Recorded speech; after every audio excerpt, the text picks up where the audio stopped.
আসসালামু আলাইকুম viewers, welcome back to my channel Afra cutting centre. আজকে আমি আপনাদের সাথে কোনো রান্না বা কাটিং ভিডিও নিয়ে আসিনি। আজকে আমি আপনাদের সাথে শেয়ার করব গ্রামের বাড়িতে এসে কি করলাম তারই কিছু অংশ। তো এখানে আমরা সকাল 8টার দিক দিয়ে উঠে আমার ছেলে ব্রাশ করে নিচ্ছে, আব্বা আবার সকালবেলা কিছু মাছ নিয়ে আসছে, এটি আবার মা বসে বসে কাটছে। আর কবুতরে কিছু খাবার দেওয়া হয়েছে, এটা আমার ছেলে দেখে অনেক এনজয় করছে, ও তো খুব খুশি। হাঁস মুরগি কবুতর সব কিছু দেখে ও খুব খুশি হয়েছে। ও দূরে দাঁড়িয়ে দাঁড়িয়ে কবুতরগুলোকে দেখছে যে কবুতরে কীভাবে খাবার খাচ্ছে, এগুলো দেখছে। আর আব্বা আবার কিছু বাটন নিয়ে আসছে, আমার যেহেতু আমি সেলাই কাজ করি তার জন্য কিছু বাটন নিয়ে আসছে। এগুলো আমি আবার বসে বসে সবগুলো যেগুলো যে কালার ওইগুলো আবার একসাথে করছি, সবগুলো একের সাথে গুছিয়ে রাখছি। বাটনগুলো দেখতে আমার কাছে খুবই ভালো লাগছে। এখানে লাল কালার, কালো কালার, আবার সাদা কালার, বিভিন্ন কালারের বাটন আছে। আর এখানে তালে পিঠা বানানোর জন্য তাল নেওয়া হয়েছে, তালগুলো থেকে রস বের করবে, তাই আমার ফুফাতো ভাই আর আমার ছেলে মিলে ওরাও তাল ফাটাচ্ছে। পারে না তো তারপরও দেখে দেখে তালি করছে। আর এখানে দেখতে পাচ্ছেন ছাগল দেখে ও দূর থেকে বলতেছে যা যা, এরকম করতেছে। ও কাছে যায় না, কাছে গেলে ভয় পায়। আর মায়ের দিক দিয়ে দুপুরে রান্নার জন্য আয়োজন করছে। আব্বা আবার 2টা মুরগি এনে জবাই করে দিয়েছে, মা আবার এগুলা কেটে কুটে পরিষ্কার করে নিচ্ছে, দুপুরে রান্না করবে তার জন্য। এগুলো হচ্ছে সোনালি মুরগি হয়, ওই সোনালি মুরগিগুলো। এই সোনালি মুরগিগুলো ব্রয়লার মুরগির চাইতে একটু টেস্ট বেশি হয়, রান্না করলে এতটা নরম থাকে না, একটু দেশি মুরগির মতন একটু শক্ত শক্ত হয়, তার জন্য মুরগিগুলা মানে খেতে একটু ভালোই লাগে। তো এখানে মা ভালো করে সবগুলো মুরগি কেটে নিচ্ছে। আর এদিক দিয়ে আমি আপনাদেরকে একটা চীনা হাঁস বলে আমাদের দিকে, আপনাদের দিকে কি বলে জানি না, এই হাঁসগুলো দেখেন, দেখতে আমার কাছে ভালোই লাগছে। গ্রামের বাড়িতে এসে হাঁস মুরগি ছাগল সব কিছু দেখে আমার ছেলে খুবই খুশি। ও শুধু সারাক্ষণ বলে বাইরে যাব। এদিক দিয়ে আবার দুপুরের দিক দিয়ে আমি একটু আমড়ার মাখাবো, তাই আমড়াগুলো ছিলে ধুয়ে তারপর কেটে নেব।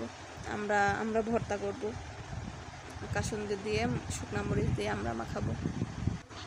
আর আমার ভিডিওটি যারা দেখছেন, আমার ভিডিওটি যদি ভালো লাগে তাহলে লাইক কমেন্ট সাবস্ক্রাইব করে পাশে থাকা বেল বাটনটি অন করে রাখবেন। পরবর্তী আমার ভিডিও ছাড়ার সাথে সাথে আপনাদের কাছে নোটিফিকেশন পৌঁছে যাবে। আর আপনারা যারা কাটিং ভিডিও, কেক বানানো এগুলো দেখতে চান তারা অবশ্যই আমার পেজটাতে ঘুরে আসবেন। আর এটা আমার নতুন চ্যানেল, আপনারা যদি একটু বেশি বেশি করে ভালোবাসা দেন তাহলে আমি আশা করি আমার ভিডিওগুলো আমি আরও একটু ভালোভাবে আপনাদের সামনে তুলে ধরতে পারবো। আর যদি আমার ভিডিওটি একটু ভালো লাগে তাহলে বন্ধুদের সাথে শেয়ার করতে পারেন।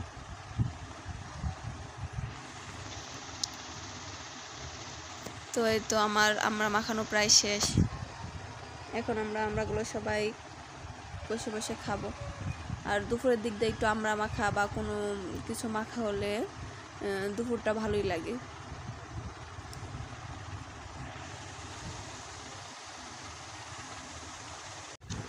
আমরা মাখা খাচ্ছি আর আমার ছেলে বসে বসে দেখছে, ও খাবে না।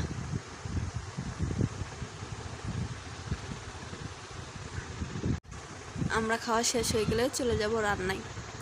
আজকে এই তরকারিটা আমি রান্না করব। এখানে হচ্ছে মাটির চুলায় রান্না করব। মাটির চুলা হচ্ছে জোর চুলা বলে একে, মানে একদিক দিয়ে মুখ আর 2টা চুলা, 2টাতে আমি একটাতে ভাজি বসাবো আর একটাতে মাংসের তরকারি। আর মা আগে মাছের তরকারি রান্না করেছে। এখন আমি কড়াইতে তেল দিয়ে পেঁয়াজ কুচি দিয়ে দিয়েছি, এখন এগুলোকে ভালোভাবে ভেজে তারপর মশলা কষিয়ে নেব।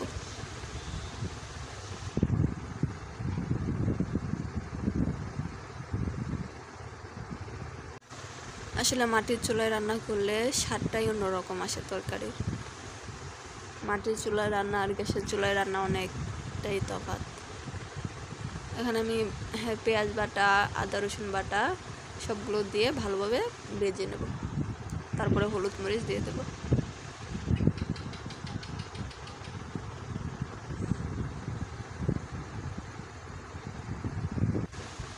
আর মাঝে তরকারি রান্না করছে, এটা হচ্ছে ডাঁটা দিয়ে আলু দিয়ে পুঁটি মাছের তরকারি। আর এখানে আমি হলুদ, মরিচ, জিরা, ধনিয়া এগুলো দিয়ে দেব,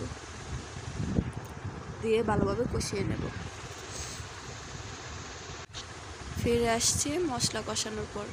এখন মশলা কষানো হয়ে গেলে এখানে আমি মাংস দিয়ে আবার ভালোভাবে ঢাকনা দিয়ে কষিয়ে নেব।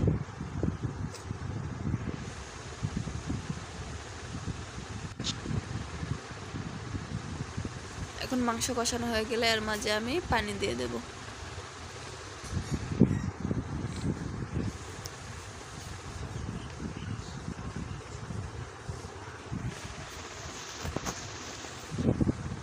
পানি দিয়ে আর কিছুক্ষণ ঢাকা দিয়ে রান্না করে নেব। ফিরে আসছি রান্না করার পর। এখন আমার তরকারি হয়ে গেছে, এখন আমি তরকারিটুকু ঢেলে নেব বাটিতে। এখন চলে যাব রান্না শেষ গোসলে। এখানে আমি কাপড় নিয়ে নিচ্ছি। আমি গোসল দেওয়া হয়ে গেলে আমার ছেলেকে আবার আমার ভাই নিয়ে গেছে, নিয়ে আসতে তারপর ওরেও গোসল দেওয়া দেব। তো হয়তো আমার গোসল দেওয়া শেষ, এখন আমি আমার ছেলেকে গোসল দেওয়া দেব। ও তো পানি দেখলে আর কোনো হুঁশ থাকে না, ও খায় শুধু পানি ধরবে, ছিটাবে। পানি পাইলে ওর অনেক আনন্দ হয়। ও যে কী করবে ও নিজেও জানে না। পানির টেপ ছেড়ে তারপর ও বসে থাকবে।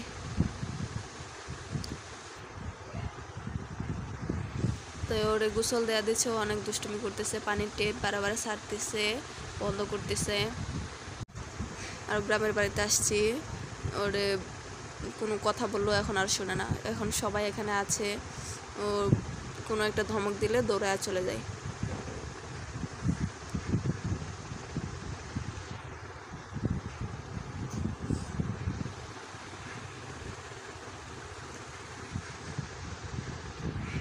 তো ওর গোসলও প্রায় শেষের দিকে। এখন ওর গোসল দেওয়া শেষ হয়ে গেলে আমরা চলে যাব খাবার দাবারে। আমরা সবাই এখন একসাথে খাবো। এই তো আজকের ভিডিও এই পর্যন্তই। ভিডিওটি কেমন লাগলো অবশ্যই কমেন্ট করে জানাবেন। আর সবাই ভালো থাকবেন, সুস্থ থাকবেন। আল্লাহ হাফেজ।